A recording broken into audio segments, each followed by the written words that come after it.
नमस्कार मित्रांनो, आपल्या सर्वांचे स्वागत आहे माझ्या ई नोकरी संदर्भ या यूट्यूब चॅनलवरती. तर बघा, जस्ट काही वेळापूर्वीच आता एक नवीन अपडेट आलेली आहे सार्वजनिक आरोग्य विभागामार्फत.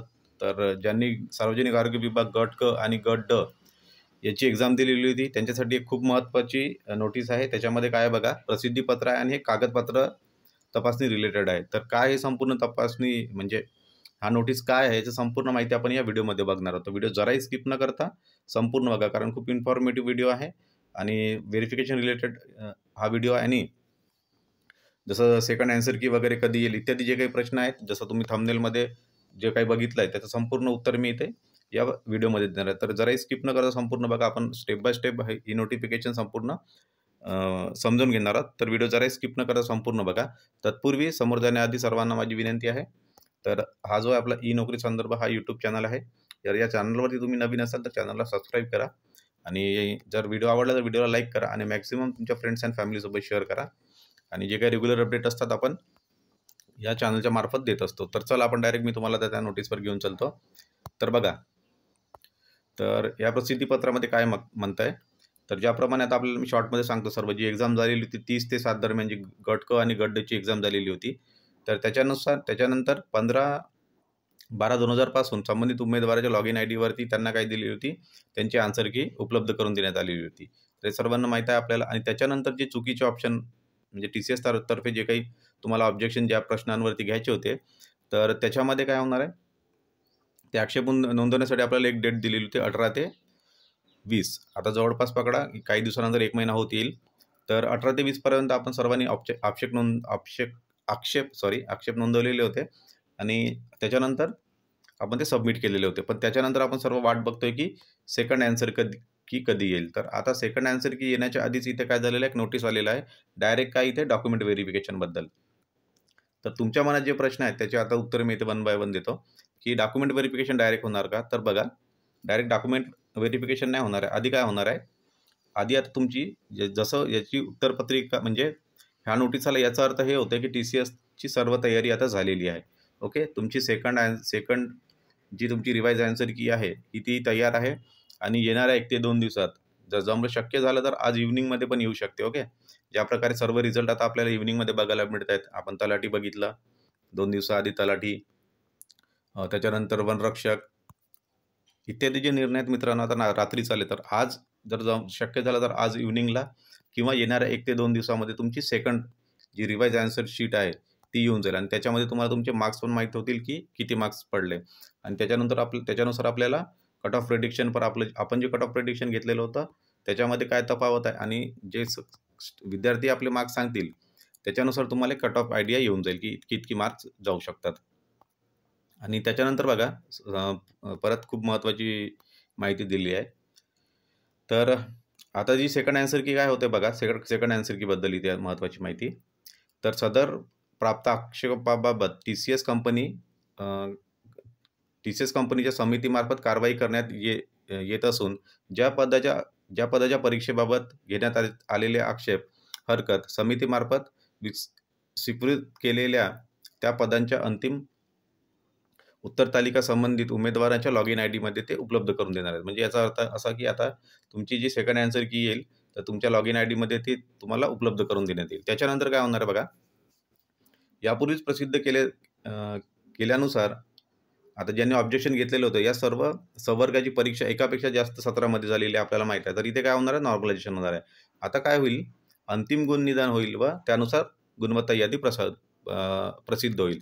तर आधी तुमची सेकंड आन्सर की येईल आता येणाऱ्या 1 ते 2 दिवसात.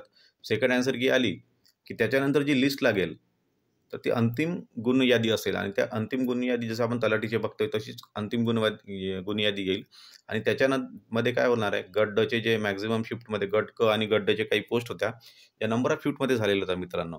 तर याच्यामध्ये काय होईल, आपल्याला आता नॉर्मलायझेशन होईल. नॉर्मलायझेशन होऊन आमची लिस्ट लागेल आणि त्याच्यानंतर काय होणार बघा, कार्यालयनिहाय व पदनिहाय गुणवत्ता यादी व निवड यादी प्रसिद्ध करण्याची कारवाई करण्यात येईल. म्हणजे स्टेप बाय स्टेप या 3 स्टेप होणार आहेत. आधी काय होणार आहे परत समजून घ्या. पहिले येणार आहे सेकंड आन्सर की, त्याच्यानंतर लिस्ट लागेल ज्याला आपण गुणवत्ता यादी म्हणतो. सेकंड आन्सर की आल्यानंतर नॉर्मलायझेशन होऊन लिस्ट लागेल आणि त्याच्यानंतर आपली थर्ड स्टेप चालू होईल, त्याला म्हणतो आपण डॉक्युमेंट व्हेरिफिकेशन. तर डॉक्युमेंट व्हेरिफिकेशनबद्दल पण बघा, इथे सूचना दिलेली आहे. तर आपल्याला काय करायचं आहे, इथे कोणते आता यांनी डॉक्युमेंट्स दिले आहेत, ते आपण संपूर्ण माहिती इथे बघणार आहोत. तर बघा, हंगामी फवारणी कर्मचाऱ्यांचे केवळ शासन निकषानुसार देण्यात आलेली प्रमाणपत्रे ग्राह्य धरण्यात येतील. म्हणजे इथे फक्त जे शासनाने दिलेली ओरिजिनल जे डॉक्युमेंट्स आहेत, तेच तुम्हाला इथे सादर करायचे, अन्यथा तुमचं इथे म्हणजे सिलेक्शन रद्द होऊ शकते. तर हे एक लक्षात ठेवा. आणि त्याच्यानंतर बघा, कागद तपासणी जिल्हा विभाग स्तरावर घेण्यात येणार आहे. ओके. तर एक जिल्ह्यानुसार किंवा विभाग स्तरावर तुमची डॉक्युमेंट व्हेरिफिकेशन प्रोसेस पार पडणार आहे. आणि त्याच्यानंतर एक परत महत्त्वाचा मुद्दा, ज्या उमेदवाराकडे खालील पत्रापैकी एखादे प्रमाणपत्र, उदाहरणार्थ अधिवास प्रमाणपत्र उपलब्ध नसल्यास तुम्हाला काय करायचं, ₹100 स्टॅम्पवरती सदर कागदपत्र नियुक्तीपासून 1 महिन्याच्या आत सादर केले जाईल. अन्यथा संबंधित उमेदवाराची नियुक्ती आदेश रद्द करण्यात येईल. तसेच सादर केलेले कोणतेही तुमचे शैक्षणिक आरक्षण, अनुभव हे जे बोगस म्हणजे जर प्रमाणपत्र बोगस आढळून आले, तर त्याची नियुक्ती पण रद्द करण्यात येईल. तर या आशयाचे प्रतिज्ञापत्र तुम्हाला काय करायचं इथे जॉइनिंगच्या वेळेस, म्हणजे डॉक्युमेंट व्हेरिफिकेशनच्या वेळेस तुम्हाला काय करायचं, सादर करायचे आहे. तसंच कोणते जर शिक्षण प्रमाणपत्र किंवा जात किंवा अनुभव प्रमाणपत्र कोणत्याही स्तरावर खोटे किंवा बनावट आढळल्यास नियुक्तीधारकाची सेवा तत्काळ समाप्त करण्यात येईल व त्याच्यावरती कायमचे अपात्र करण्यात येऊन त्यांच्यावरती काय होईल, फौजदारी गुन्हा दाखल करण्यात येईल. तर ही खूप एकदम स्ट्रिक्ट वॉर्निंग यांनी दिलेली आहे. तर तुमच्याकडे वय अधिवास प्रमाणपत्र किंवा एखादं जर नसेल, तर त्याला काय करायचं, तुम्ही स्टॅम्पवरती लिहून द्यायचं आहे ₹100 आणि 1 महिन्यामध्ये ते प्रमाणपत्र सादर केले पाहिजे. आणि याच्यामध्ये आणखी तुम्हाला जर डाऊट असेल, तर हा पॉईंट थोडासा खूप महत्त्वाचा आहे. तर या रिलेटेड काही पण तुम्हाला डाऊट असेल मित्रांनो, डॉक्युमेंट रिलेटेड, तर इथे तुम्ही कमेंट बॉक्समध्ये कमेंट करायचं. मी संपूर्ण कमेंट्स इथे उत्तर देईल तुमच्या. ओके. तर आपण नेक्स्ट बघूया, आपण लिस्ट बघूया. तर या प्रकारे बघा फॉर्मॅट असणार आहे. उमेदवाराचे नाव, पदनाम, अर्ज क्रमांक, बैठक क्रमांक, जे काही बैठक किंवा बैठक क्रमांक. तर बघा, कागदपत्रे तपासणी लिस्ट आपण आता सुरुवात करूया. पहिला सर्वात महत्त्वाचा तुम्हाला काय लागेल इथे, जन्मतारखेचे प्रमाणपत्र. त्याच्यामध्ये काय काय चालतं बघा, बऱ्याचशा विद्यार्थ्यांचा डाऊट असतो. तर जन्मतारखेचे प्रमाणपत्रामध्ये काय चालेल, तारखेचे प्रमाणपत्र किंवा शाळा सोडल्याचा दाखला किंवा याच्यामध्ये तुमचं जे SSC सर्टिफिकेट असतं ते पण ग्राह्य धरण्यात येतं. तर हा एक झाला. त्याच्यानंतर जात प्रमाणपत्र, ज्याच्या जातीचा तपशील, याच्यामध्ये जात प्रवर्ग तुम्हाला इथे मेन्शन करायचा असेल. त्याच्यानंतर पोटजात क्रमांक, प्रमाणपत्र क्रमांक व दिनांक इथे द्यायचे आहे. त्याच्यानंतर जात वैधता, म्हणजेच ज्याला आपण व्हॅलिडिटी म्हणतो. त्याच्यानंतर प्रमाणपत्र क्रमांक, दिनांक, या प्रकारे एक एक. आता चला आपण नेक्स्ट जाऊया.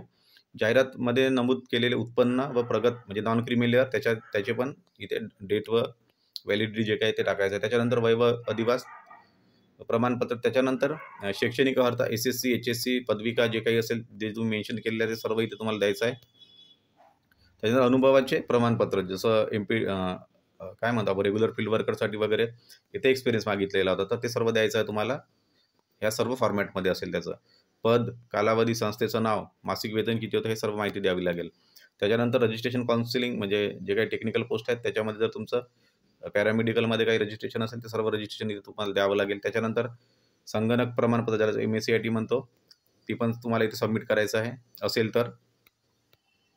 त्याच्यानंतर समांतर आरक्षणाबद्दल जे काही अंशकालीन आपले विद्यार्थी आहेत, प्रकल्पग्रस्त, त्यांना इथे आपलं सर्टिफिकेट द्यायचं आहे. त्याच्यानंतर आणखी बघूया. त्याच्यानंतर लागतो आपल्याला लहान कुटुंबाचे प्रमाणपत्र, हा एक महत्त्वाचा. त्याच्यानंतर अर्जात नमूद केलेल्या पत्त्यावर राहत असल्याचा पुरावा तुम्हाला द्यायचा आहे. त्याच्यानंतर स्वतःचे ओळखपत्र असलेलं आधार कार्ड तुम्हाला इथं आवश्यक आहे. आधार कार्ड, पॅन कार्ड, वाहन चालवण्याचं प्रमाणपत्र, हे सर्व इथे तुम्हाला सबमिट करायचं आहे. स्वतःचे पासपोर्ट साईज 2 फोटो लागतील. आणि नावात बदल केलेले असल्यास, जे काही मॅरिड लोक आहेत, तर त्यांना काय केलं आहे, त्यांचं विवाह प्रमाणपत्र इथे द्यायचं आहे. तर बघा, ही इतकी मोठी PDF आहे आणि या PDFमध्ये मी आता संपूर्ण तुम्हाला जवळपास इथे बघा किती 15 डॉक्युमेंट्स आहेत, हे संपूर्ण समजावून सांगितले. तरी पण व्हिडिओ जर थोडासा फास्ट झाला असेल, याच्यात जर काही मुद्दा सुटलेला असेल मित्रांनो, तर तुम्ही काय करा, इथं कमेंट बॉक्समध्ये जा आणि कमेंट बॉक्समध्ये जाऊन कमेंट करा. आधीच व्हिडिओ संपूर्ण बघा. ओके. व्हिडिओ काय करायचं, तुम्हाला संपूर्ण बघून घ्यायचा आहे आणि नंतर कमेंट बॉक्समध्ये जा, कमेंट करा काही डाऊट असेल तर, आणि मग मी तिथे तुम्हाला कमेंट बॉक्समध्ये आन्सर देतच असतो. तर याच्या रिलेटेड आणखी जर तुम्हाला काही शंका असतील तर कमेंट करा.